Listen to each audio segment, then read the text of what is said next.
Okay. Itmar. Two people, they have either a barrel of wine in a partnership or in an animal. Rava b'chodesh muteres beim asura. Meaning, the next day, when they divide the barrel, each one takes his portion, goes wherever he wants, based on his tchum. Beim asura, but even if they divide the animal, they cannot. Shloma chodesh nami asura. Shmuel says no, because Shmuel doesn't know the breiro. So the person who receives his portion, maybe receiving the other person's portion. As a result, that it's bound to the person. Therefore, he can't take it only where the other person could go. So Gemara says, but Rav differentiates between the barrel of wine and the animal. Mike Sover Rav. Ik Sover Yesh Breiro. If he's going to fin Yesh Breiro to the Beim Tishri.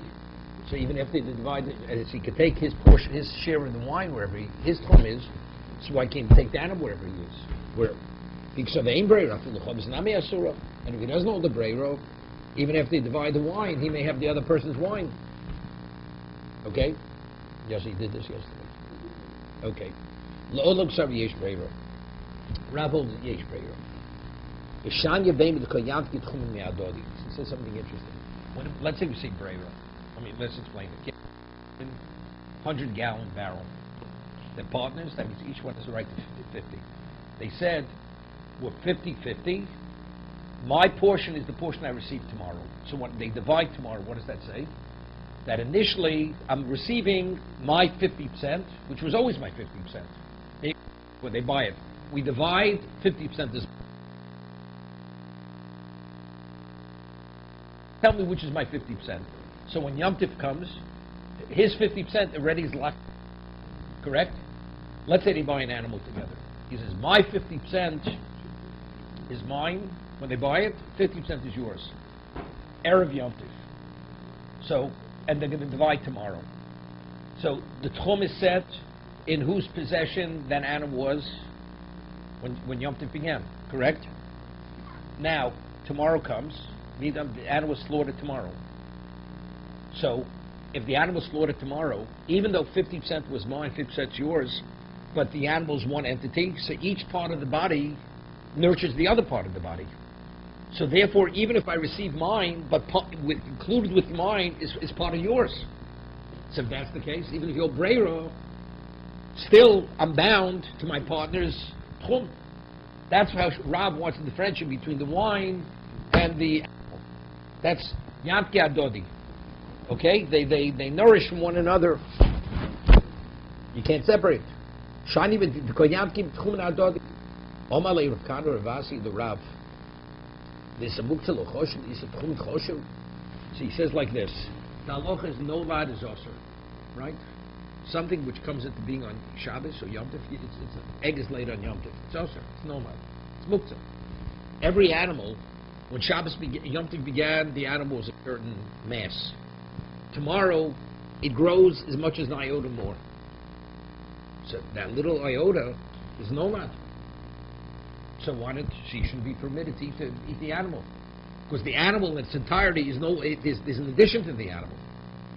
Yet we say we're not concerned about muktzah because it's so minuscule, it's not noticeable. We don't even address it. So if that's the case, how much did it nurture? How much of yours is in mine? Something so negligible I don't even pay attention to it. So as we're not concerned for muktzah, we shouldn't be concerned for this either. That's what Tosfos explains the Gemara. Okay? So, Amalei Rav Kana, Ravasi L'Rav, not good. So why? Therefore, when they divide it, it shouldn't be a problem even the animal. If you hold the bread. Sure. An answer, we'll see that we don't pass it like Rav for that reason. Ma'avei law. So what's the halacha? So if we're rejecting Rav's position, it's either all yes or all no. Rav Osher Yesh Breiro. So that's when they divide, whether it's the wine or they divide the animal, each one can take his portion. Permitted to go. Rabbi Yochanan Ein Breiro. Rabbi Yochanan says no. Therefore, you may have the other and he may have yours. So the Gemara asks a question. So Rav Osher Yesh Breiro. I got to na and hames bebayis v'lo. You have a corpse in the house and has many exits. Kuma Tamayin. Since it has been determined which exit you're taking him out of, So even if you end up taking him out of one exit, it may not have been that exit that initially you were going to take him out of. So therefore, all the exits are tomei. Niftach echanen. One of them is opened. Hu tomei v'chon torim. 1 second. Choshev lo tziu bechanen. O b'chalot sheish bo arba al arbo.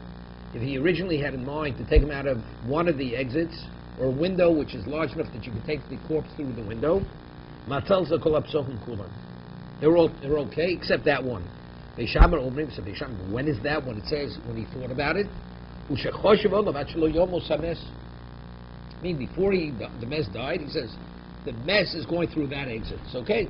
So there's a concept, sof tumah, says the tumah is meant to go through that exit, right? So therefore, it has nothing to do with Breira. Nothing to do with Breira. But let's say later he decides what he's later deciding means, well, that's Breira. Since I took him out of that exit, that means it was meant, it was destined, he should go through that. Even if afterwards he takes him out of whichever exit, it's that exit, it's Tomei, not the others. So similarly, what's the machlos b'sham b'selo? Yesh Breira, ein Breira. Itmar lo om reboshio. L'tzares apsochim mikan labo ein l'mafreya lo. When we speak about, in terms of the psochim, meaning if subsequently new kalim came, so we say it's only the exit that mess is going out of. But anything that was before, they're all tummy. Everybody agrees to that. So if that's the case, what does Raboshe hold? Evidently he holds Ein Breira. We just finished saying the reason why Raboshe says each partner can take his portion. It's because it holds Yesh Breira. Here we see clearly he holds Ein Breira. It's most April. Invert the opinions. Rabbi Yoshua Ein Breira, therefore they can't. Rabbi Yochanan Yesh Breira. Rabbi Yochanan says you do say Breira. Smart says immediately the Rabbi Yochanan Breira. The Rabbi Yochanan Breira. I Rabbi Yochanan, Ravasi, Rabbi Yochanan, Ravashi. Right, this has to do with this one's parsha. When brothers they divide an estate, we see them as buyers. So therefore, if they're buyers, a person receives his inheritance. So he retains it. What happens if a brother receives his portion, the other one, and let's say they then exchange portions? Everybody agrees. Yovel comes, you have to return it to the original seller, right? Even if, let's say you hold Breira. The piece you received is yours, the piece the other person received is his. Now Reuven sells the Shimon sells his portion to Reuven. What happens when Yovel comes? You have to return it to the seller, correct? Even though they're brothers. Correct? So over here, if we hold Ein Breira, and the portion you receive, when you divide the estate, it's not clear. The portion you received is yours. You may have received your brother's portion, and your brother may have received your portion. So if that's the case, what is it? So basically, I'm a purchaser. So if I'm a purchaser, what happens when Yovel comes? You have to put it back into the estate. We have to redivide. Putting back the estate is giving it back to my brother. He's giving his brother. It's a new division. So you see from Rabbi Yochanan's statement, Rabbi Yochanan doesn't know the Breira. And he holds the wine or the animal. Each one can take it to where he goes, which means his own goes. He Eish Breira. He see Rabbi Yochanan say Breira. When is he Achmir? We say Ein Breira. That's when we're dealing on a Torah level.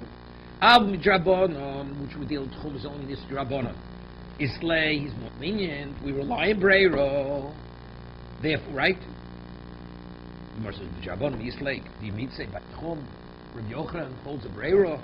But for Tony Ayo, Ayo says, Rabbi Domer, in other mastal shnei dvarim kechot. A person cannot make a tanai on two things, which more will explain. Elo in bo chochem mizrach, eruv in the mizrach, l'mayrav eruv in the mayrav. Meaning, if you have one chochem coming to town, one chochem, and he says, if the chochem comes and he sets two eruvim, right? Two can't be functional simultaneously. And he says, if the chochem is going to the shul in the north, I want to go listen to the lecture, and the one to nothing. And if he should come to the south, I want the tchum the south to be the tchum and the west to not be a tchum. That you could do, right? Where he's east and west. What about if you have two chacham coming to town? Two chacham coming to town. And tomorrow I'm going to decide which one I'm going to go listen to. Then the halach is, you can't do that. That you can't do. So the Gemara asks, according to Rabbi Yehuda, Why, if he goes, it's a question of where he's going.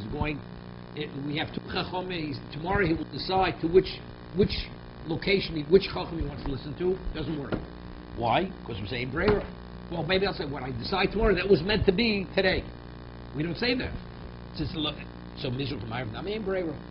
So over here, the Gemara understands in the question. The chacham himself hasn't made up his mind where he's going. Is he going to the east or to the west? It's the exact same thing. So we say whichever one the chacham decides, that's the one he was meant to go to. But if you're name breira, it's irrelevant, right? So when you're dealing with one chacham or two chachamim, either case you shouldn't be able to go. The chum should not be valid. No, the case we're dealing with one chacham. The chacham has arrived before Shabbos. He already has the person hosting him. I'm not aware, is it to the east or to the west? I'm not aware. So say, wherever he is, that's the one should be the tchum. When I'm dealing with two chacham, I haven't made up my mind which one I'm going to listen to. So that means when I make up my mind tomorrow, retroactively, that's the one I wanted. No, so that's breira. So one has relevance to breira, the other doesn't have. So if Rabbi Yochanan had an answer, said, kvar bo chacham, right? So evidently, you see clearly, Rabbi Yochanan holds what? Doesn't hold the breira, right? And they were dealing in the Drabonon. So you see, even on a rabbinic level, he doesn't hold the breira. Amal Leslie Rabbi Yochanan breira. So how do we reconcile? We just inverted the opinion. Say Rabbi Yochanan says, when you divide the wine, when you divide the animal, each one can take it to his location. But if Rabbi Yochanan doesn't hold the breira, again, you may have your partners, and he may have yours.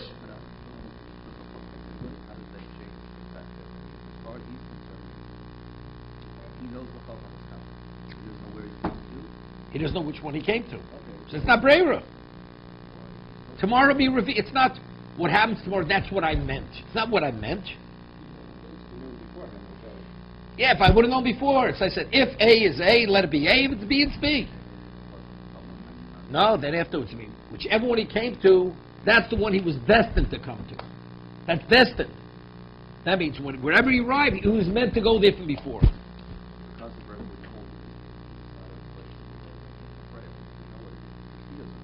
It's huvra, but it's huvra in a different context. One's in fact what happened. The other one is what happens later reveals what was meant to be. Breira is what was meant to be. Right. So it's not bochochem. It's not breira. Okay.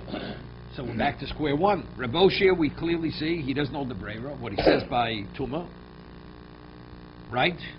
So we can't invert it. You see something interesting. The Gemara wants to say, maybe where does Rabbi Yochanan not hold the breira by a doraisa? By Drabonon, he holds the breira. I mean, we could have given that same answer to Rabbi Oshia, right? We could have said the same thing.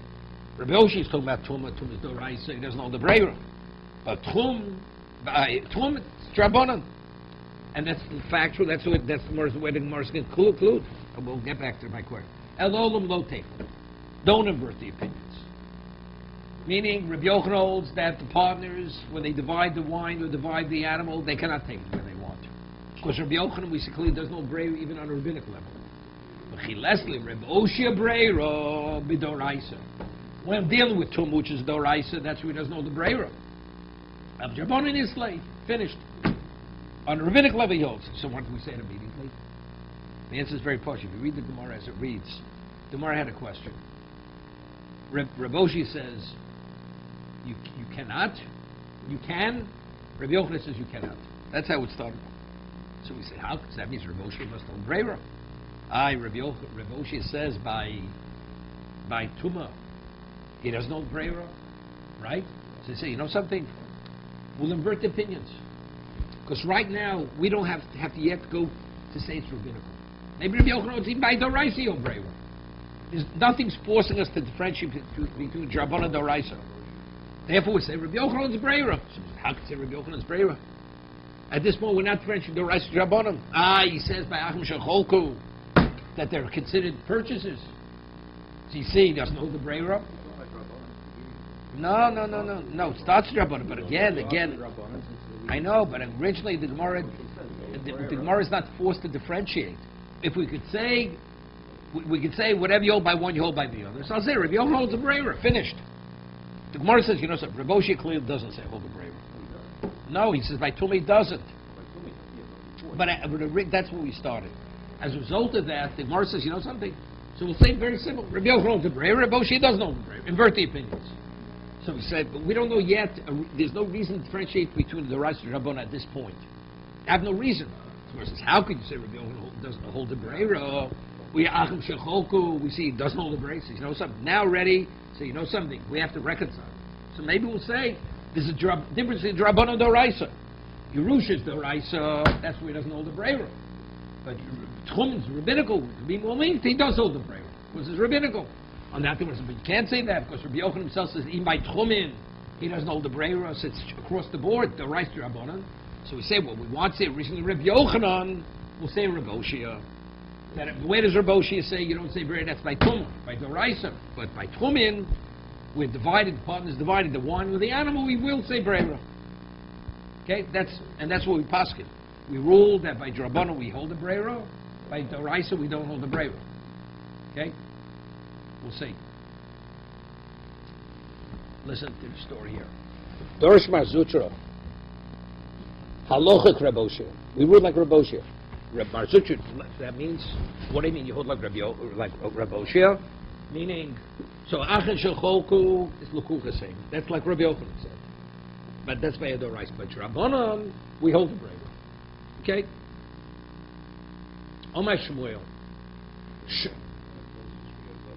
Yeah.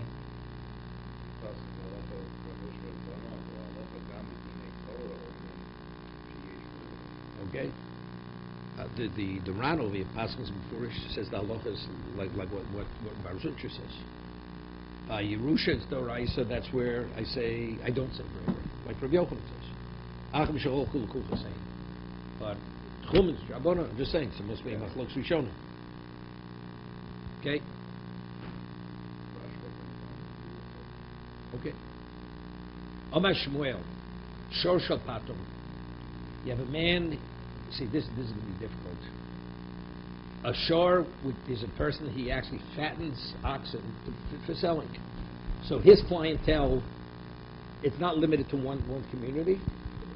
He has in mind whoever the person may be. Right? So when we had earlier, if you remember, the Gemara said, if you have Roa Echad, Reb Dosa said, if you have one shepherd in a community, and I only give my animal to the shepherd tomorrow.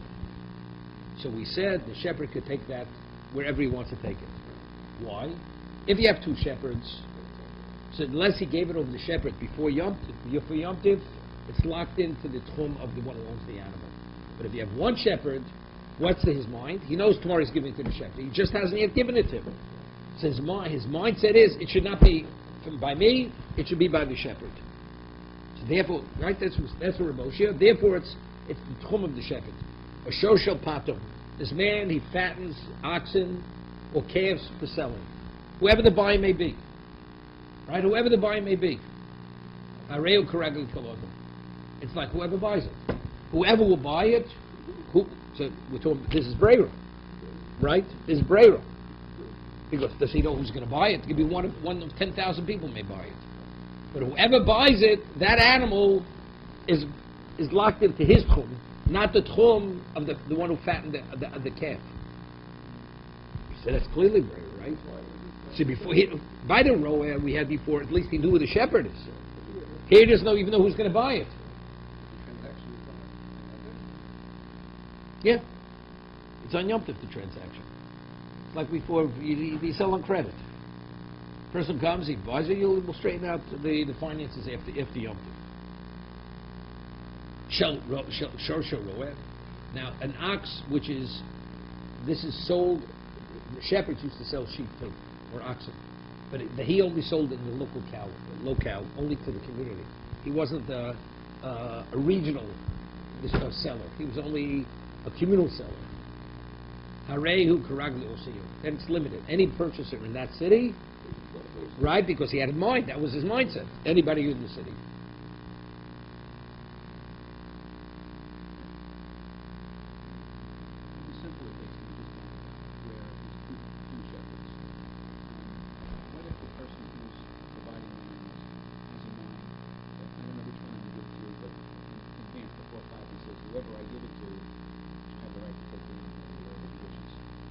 If he says that, in the States, that'll be like this case here. is it Brewer, or is it separate? No, that's Brewer. Brewer. That would be Brewer. Simply Brewer. That would be Brewer. Specific person. No, because he doesn't know who it is. He doesn't know which shepherd. Tomorrow I will tell which shepherd I will give it to. That, let's say he says that. And it should be his tchum. Right. And we say, but the tchum has to lock in before Yom Tif. That means when I decide tomorrow, that's the one I wanted initially. So that's Brewer. It's simply Brewer. It's not an extra contingency. No, because everything has to lock in at the very beginning of Yom Tif. The domain.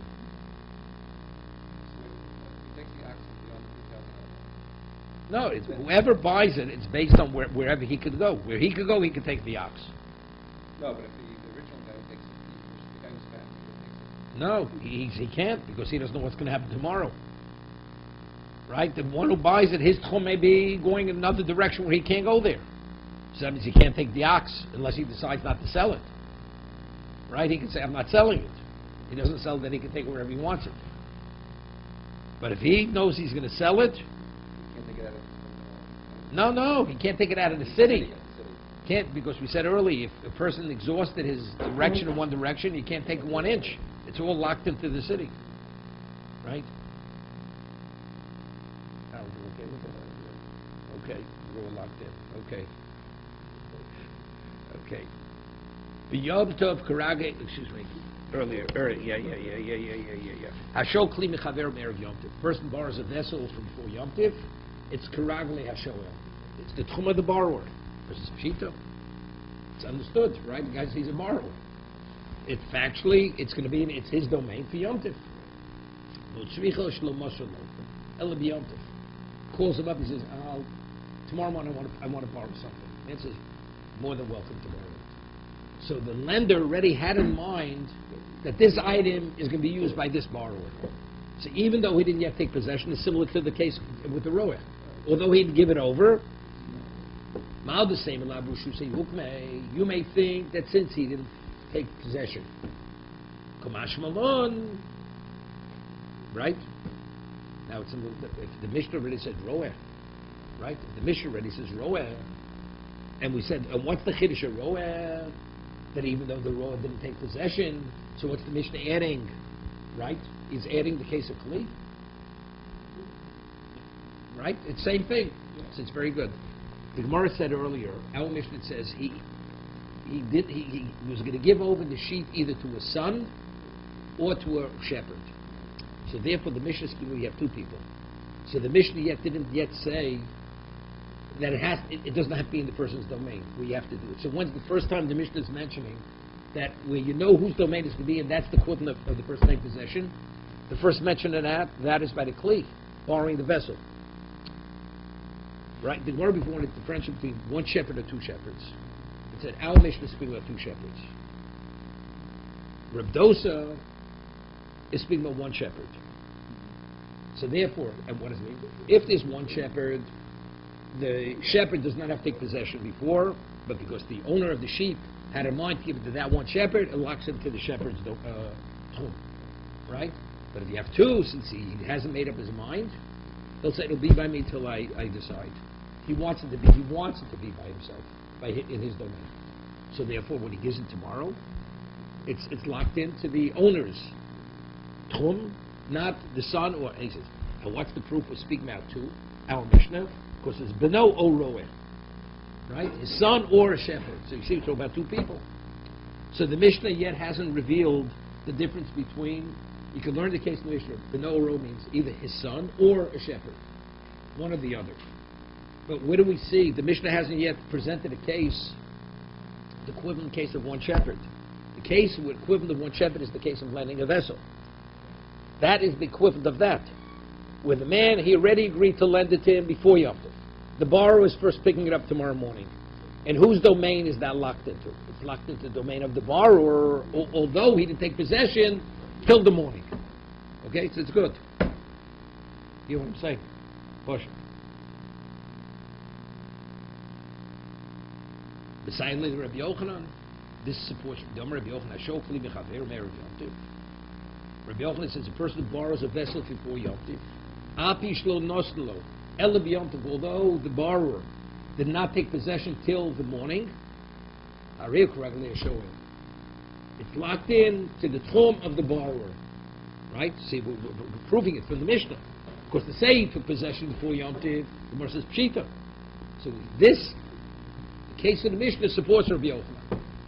That tchum does not mean that you have to take physical possession. As long as you have in mind to give it to the person, that's enough. Okay? Next case will be a little difficult. We'll see. Any confusion? Okay, good. B'yomtov kiragle hamashu. But if he gives to the person on Yom Tov, it's kiragle hamashu, the lender. The lender. We'll see.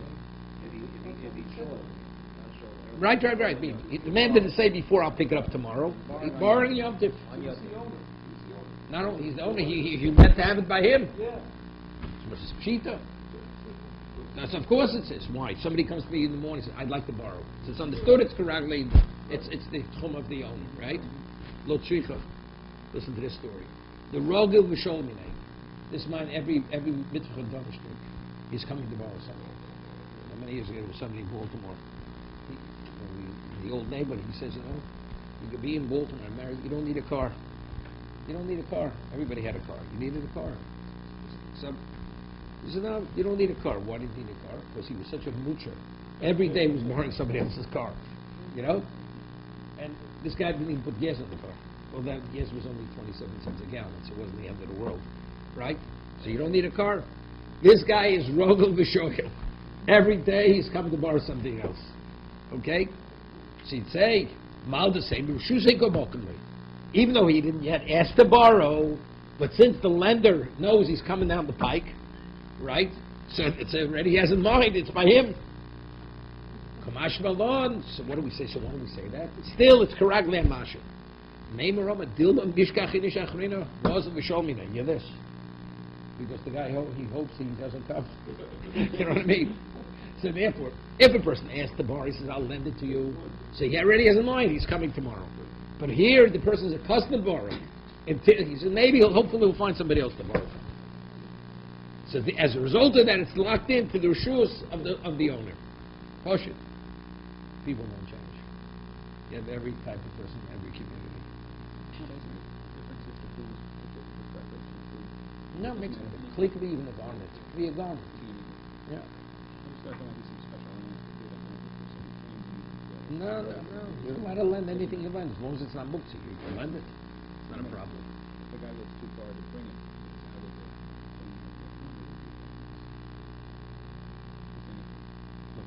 Doctors believe they have a carte blanche to do anything they want. No chance. Just give him a stethoscope. Do anything he wants. Okay, even go out of the tchum. The Mishnah says a woman borrows ingredients from her neighbor. She borrows salt, spices or water. She makes a bread. So the Mishnah says the bread is locked in to the tchum of all those who contributed the ingredients to the bread. Right? And review this is for water not. Because water is not nikar. Okay? Kisolok Rababo. It's interesting. Review this as water not. When they asked Rav, he says, you're not concerned about muktzah. So why are you concerned about tchum, the little bit that each side gained from the other side by the animal? Really, you'd say that's really Reb Yehuda. Reb Yehuda says, the one who contributed the water, her tchum is not taken into account because you don't see the water. Is the water, the spices, the salt, you taste in the bread. Right? The flour is the bread. But the water evaporates. Right? Even though the water was essential for the bread. So seemingly, how did Rav learn the Mishnah? Right? The Tanakama argues. Right? I mean, we have to differentiate between wise and muktzah. Right? Just as it's not muktzah, it's not a problem with chum. The answer is because the bread itself, its whole form is due to the water. Even though you don't see the water, you can't have bread unless you have water. The animal, the slight amount of growth is so negligible, it's meaningless. You understand? You have to make that differentiation. Right? The Tanakama argues. Tanakama holds even the water, you're bound by that person's home, the one who contributed the water. You can't see it. Relevant, but you can't have bread unless there was water, somebody contributed water. Okay? No, we would like the Tanakama. Kisulak Rababo. Rababo went from Bovel. What? What? Slight is bit, it changed. Oh, but a moon, what is it? No, because of the age. Yeah, no, that's something else. It's too old. It expires. It's, past its expiration date. Right? Kisholak Rababo. Rababo went from Bovel to Eretz Yisrael. Oma and Yerava de Menus this Kabil. I should say over a chidush that the Amoroim in Eretz Yisrael should accept it, should value what he says. He shouldn't look like a buffoon. Right? Even though it's not true. Rashi says, "L'chachem v'okshlo evok." I shouldn't say something that's foolish. No. Chachmei Eretz Yisrael. Ki amt ki solik. Ashkechel Rabbi Yochanan, Rabbi Chanina bar Popi. Rabbi Zera, he came. He comes about Rabbi Yochanan, Rabbi Chanina bar Popi, and Rabbi Zera. Va'amri lo, others say, it was another group. Rabbi Avo, Rabbi Shimon Pazi, Rabbi Yitzchak Nafta. V'yasvi kamri. And they were analyzing the Mishnah. They were saying among themselves, Amai, liftul mayim umelach l'gabi isa. Why is the bread bound to the one who contributed the salt and the water? One would say bittul barof. It should be subsumed by the bread. Yeah? Amadu Rababa, so Rababa he was the visitor. So he wanted to contribute something. So he wanted to say something. Omar Rababa Harei Shinisariv lo kav chitim basora kabin chitim. Shochaver yomo halo b'chodi. Hear this? Give me an example. You have 100 silver dollars, silver coins, silver dollars. And accidentally my silver dollar drops into your silver dollars. So you have 101. So the person says, could you say to the one who dropped it, could you identify your silver dollar? Can't identify it. So they're all 101 of mine now. Could you say something like that? It's preposterous. Factually, my silver dollar's in there. So if you have 10 measures of wheat, and an 11th measure falls in, you're going to tell me because I can't identify my measure of wheat. So what? Therefore, it's not there. It is there. You're not going to say bittul. Financially, my money's there. So here, even though you're not able to detect the water or the salt, but factually, my contribution's in there, right? My asset contributed to the bread, whether you could identify it or not. Listen to the story. And now he rejoices. The one who, Achicholei, said when he heard his answer, what was bothering him, they started to laugh. What else is new? Oma Lahu, Usaichli Shakli. He says, the laughing, he says, I just stripped your coats off your backs. And you're laughing? Meaning I gave you an answer. Rashi says, Usaichli Shakli, Tachrach Noshim Saipo, Tach Taliso, Shios Maver Taliv Zenire. So they laughed even more. He thought he gave a good answer. So he says, and the Levi says, what are you laughing? I just stripped you guys naked. And you're laughing? So they even laugh more. He thinks, Omar Raboshia. So Raboshia says, Shape Obut Dachicholai. They were correct to laugh at him, meaning to reject what he said. He said, why did he gave him the example, if you have a kav of chitim, a measure of chitim falls into 10 measures of chitim. Wheat and wheat. What's wheat and wheat? Wheat and wheat is min ben mino. Same species. What he should have said, what happens if you have a kav sorim, barley, falls into 10? Why did he say that? Davide min b'sheinu mino. Or min b'sheinu mino, botil. Right? Davide min b'sheinu mino, botil. Chitim b'chitim nami. Neither the Rabbi Yehuda lo botil, even though min b'chitim b'chitim. According to Rabbi Yehuda, is not botil because Rabbi Yehuda have the position min b'chitim is not botil. The Rabbanim nifto botil, but we rule like the Chachomim. The Chachomim say it is botil, right? Why did he say min beino mino? Evidently because it would be botil. So he chose min b'mino. But that's only an issue if you hold like Rabbi Yehuda. But if you hold like the Chacham, there's no difference, but in either case.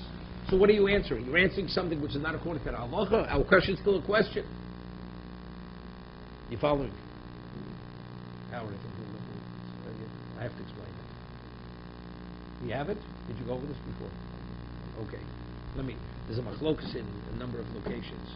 Rabbi Yehuda says that if you have meat, kosher, non-kosher meat and kosher meat mixing, it's not subsumed. That's min b'mino is not bothering. You could have 10,000 to 1. It's not subsumed. No chashivas, not no chashivos. No, you don't. You can't identify it. Grade A, AMP beef, Grand Union, right? Right. You got your green stamps, Grand Union beef, okay? And then it falls into glot kosher meat. You can't discern between the kosher meat and the non-kosher meat. 10,000 to 1, kosher versus the non-kosher. Cubes of meat. Rabbi Yehuda says it's not both here. Because the Xeris because of Bittel, they have to be not the same species. The Chacham say it doesn't make a difference. It's all based on understanding the Pasuk. Whether it's min b'min or min b'eino meat, it's subsumed. So they laughed at him. They asked the question, why is it not subsumed? So he says, what would be if you have a measure of wheat mixing into 10 measures of wheat? It's not subsumed. They laughed at him. He said, why don't you speak about min b'eino meat? Why do you give an example? A measure of wheat falls into 10 measures of wheat. Once say one measure of barley fell into 10 measures of wheat. Evidently, the reason why you can give the example of that, and only the same, because Rabbi Yehuda holds it's not botel. But we rule like the Chachamim, that there's no difference whether it's the same species or not species. It's subsumed. So if it's subsumed, what are you answering? You're answering because it's the equivalent of min b'mino. But according to the Chacham, there's no difference min b'mino and not b'mino. We apply the principle of bittul, right? So therefore, Rabbi said it was correct that they should laugh at him because he's going in the wrong direction. Amalei Rav Safra, so Rav Safra says to Rav Moshe, Shapaka Amrit. Like he says, I swear by God, what he's saying is correct. Meaning where Rabbi said is correct. He says, V'lo shemilu hodi omar Rav Chia k'tosvo b'shmei derav. He says, you didn't hear where Haboret Shros Migorno Shel Chaveru Chayv L'Shalom Lo to Mechitim. What's the halacha? You have a granary, and in the granary you have stones. You got it? And somebody takes the stones out of the granary. Takes the stones. He's considered. He has to repay him. He has to compensate him. The value of wheat. You hear this? He takes stones. So he said, well, what's the value of stones? They hardly have value. Rocks, pebbles. He has to reimburse the person who owned the stones the value of wheat. Why? Because when a person purchases a bushel of wheat, the stones intermingle in there, so by having less stones, I have to give more wheat. So therefore, he's considered a mazik, right? So the damage of the stones is the damage of wheat. Alma kila chasrei. So why? Because what I took from you is volume. Is what's the volume? It's filler. I have to fill up the bushel. Normally, I could put in stones to fill in the bushel, but if I don't have stones to fill up the bushel, I have to fill it in wheat. Over here, my contribution is what? I contributed salt water. That means I contributed to the volume. So since the volume is a different volume because of my contribution, that's the reason why it can't be bottled. Amalei Abaye. So Abaye says, what it's not a comparison. Over there, by the case where you take the stones, right? The man has a claim. You damaged it. Over here, nobody has a claim over here, right? It's mom shein lo tovim. The man lent it to him, right? The woman lent her neighbor the salt, the water, whatever it may be. So what does it mean if it's told out? It doesn't make a difference. So therefore, because the person, there's no claim, nobody's making a claim to this, nobody wants anything back in terms of the volume, since that's the case, we should say it's batil, right? There's no way to identify it.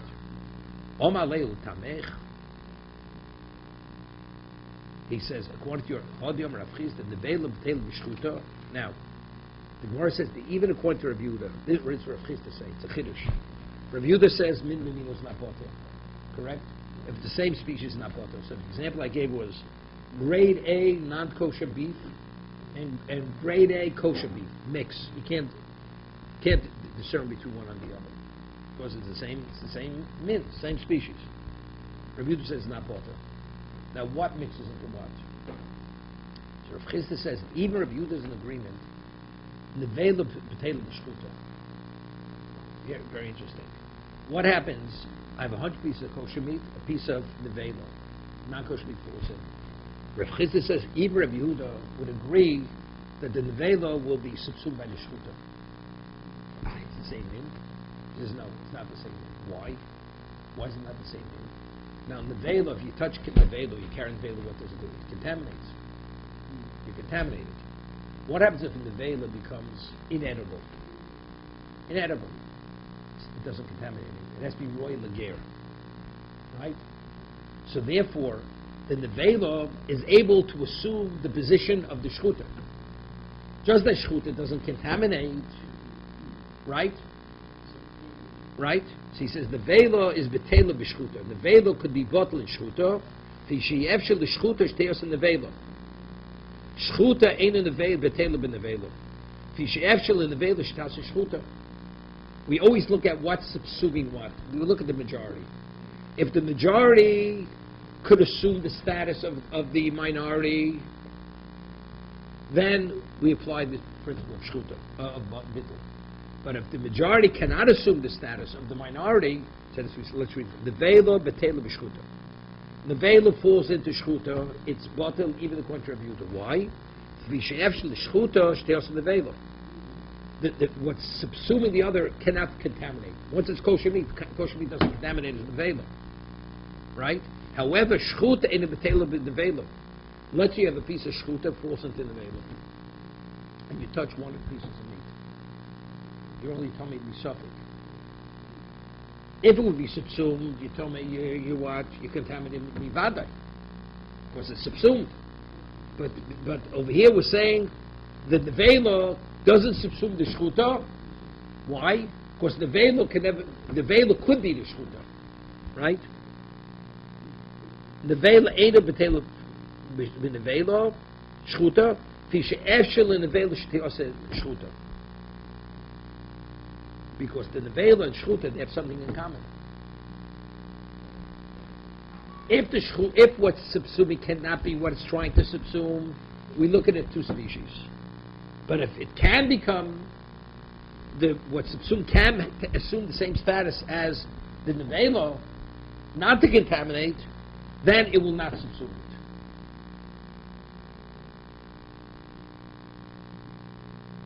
Now come on, let's read. Nevela betela b'shchuta. Nevela is subsumed in shchuta fishi efshel l'shchuta. She does nevela. Shchuta can never be nevela. Could shchuta contaminate? Never. So therefore, even though physically the same species, we look at like two species. It's called min bein amino. Right? But shchuta ain't a betela b'nevela. If shchuta falls into nevela, what subsumes could assume the same status as nevela, it becomes inedible. Fishi efshel nevela shtes shchuta. Chanami, here also. The chiyas lo bailim lo betela. Right? If the item identifies with the person, it's not botel. Right? So over here, that since over here there was a lender. When Yom Tov began, the soil belonged to somebody, and the water belonged to somebody, so there's a bailim. So therefore, it's not botel. Let's see on that Rashi. There you go.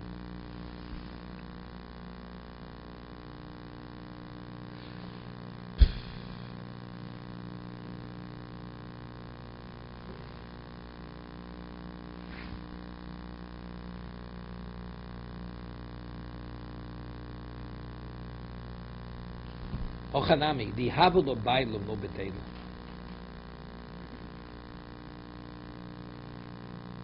I'm not sure what it means. Here also, if it has an owner, it would not be subsumed.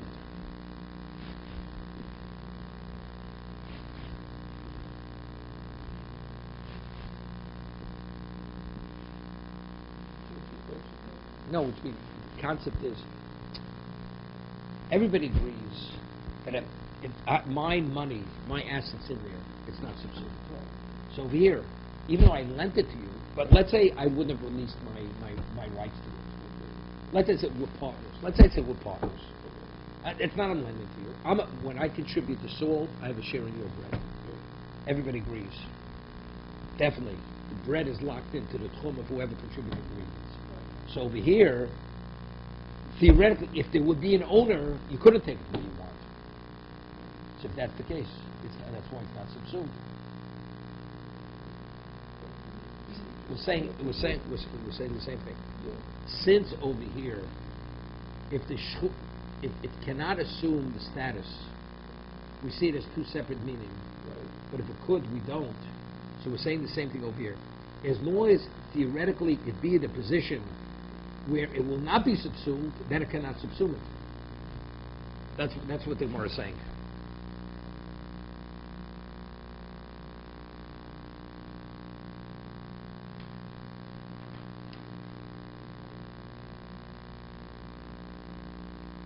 One second.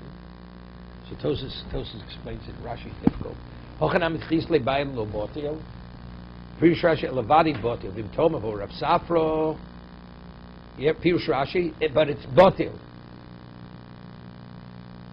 So he says Vim Tomavo Rav Safro, even though I don't understand Rashi that way. Either Rav Safro is Lakaim Tirith to Rababo. I mean, he's coming to defend Rababo. Why it should not be, but Rababo Komar Nafil Ein Lo Tovim Lo Botil. So Kosh Moshe Shlo, Bechi Maisi Rai, Nafil Yeshlo Tovim Botil, Adrabo, Tixlo Ilunav, Yishlom Dishlo Rav Safro. Lokoshele, the Shani Yisur Mimamona. Rav Safra never had a difficulty because you can't compare Issa to Mamon.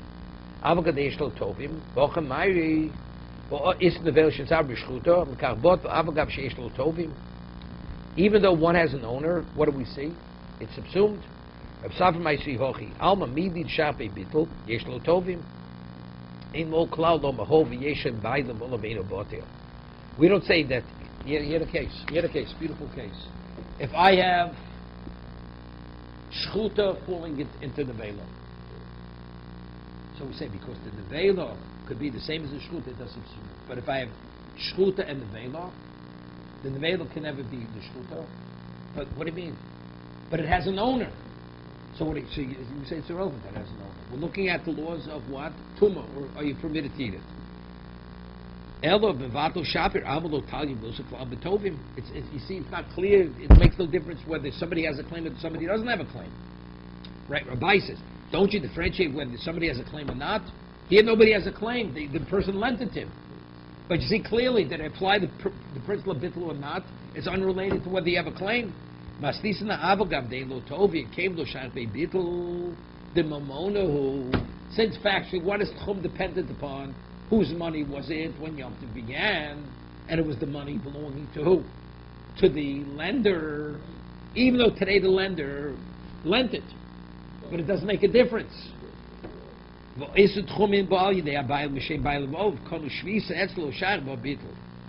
exactly as we learned.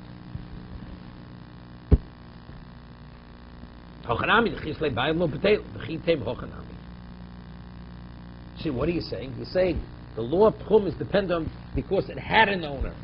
What Tanya? Amr Rabbi Yochanan Nuri Cheftzei Hefke Korne Shvisa Aval Pi Shein Lam Bailim Domin Kvi Sheish Lam Bailim. What's the halacha? You find the lost article. You hear this? You find the lost article. So nobody owners article on Shabbos, and now a coat.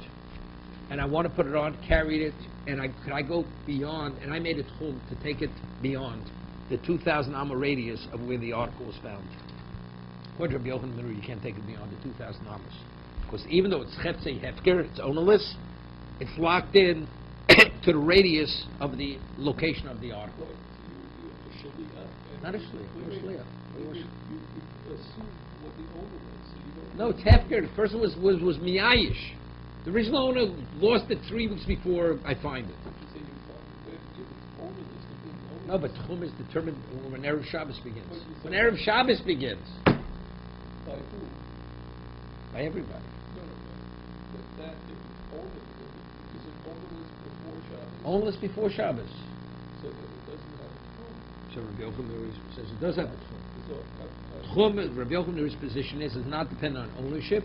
It depends on the location where the item is. If there is no owner, if there's an owner, it identifies with an owner. If there's no owner, it identifies with the item. Where is the item located? That's the machlokas. That's the machlokas in Erevin. That's the machlokas in Erevin. Do we say tchum by hefker or not? So he's saying, according to Rabbi Yochanan Nuri, chetze hefker kohen shvis api shein lam bailim. Domim k'mi sheish lo bailim. Rabbi Yochanan Nuri says, whether you have bailim now, we treat it like it does have bailim. Right? There's no difference, yes or no? So what do you see from there? So what's he asking from Rabbi Yochanan Nuri?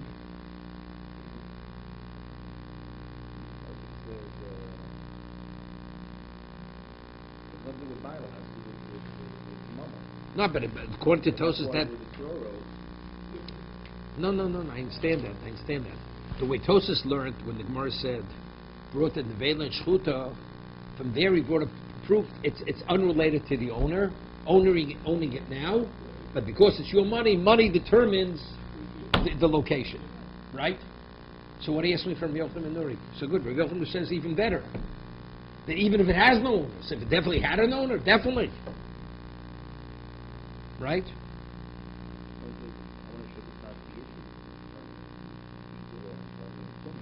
No, I understand, but Rabbi Yochanan Nuri definitely agrees that if somebody did own it, right, initially, even though today he lent it, it's still not bought, the moment it's not bought there.